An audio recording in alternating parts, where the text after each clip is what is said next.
ফুলকপির আড়ালে মদ পাচার। শিলিগুড়িতে 1800 বোতল সহ ধৃত এক। সবজি নয়, ফুলকপির বস্তার নিচে লুকিয়ে পাচার হচ্ছিল বিপুল পরিমাণ মদ।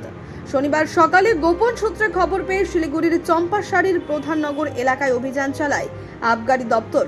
সার্কিট গেস্ট হাউসের সামনে সন্দেহভাজন এক বিহার নম্বরের পিকআপ ভ্যানকে আটক করা হয়।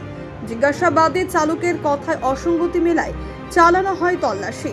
দেখা যায় ফুলকপির বস্তার নিচে রয়েছে 150টি কার্টনে রাখা 1800 বোতল মদ।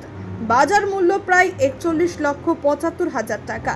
ঘটনাস্থল থেকেই গ্রেপ্তার করা হয় 23 বছর বয়সী পাচারকারী রোশন কুমার, যিনি বিহারের বাসিন্দা। অভিযানে ব্যবহৃত গাড়িটিও বাজেয়াপ্ত করেছে আবগারি দপ্তর। ধৃতকে শনিবার শিলিগুড়ি আদালতে তোলা হয়েছে। পুলিশ এখন তদন্তে নেমেছে এই পাচার চক্রের পেছনে থাকা মূল পাণ্ডাদের খোঁজে। ব্যুরো রিপোর্ট, ইউজে নিউজ।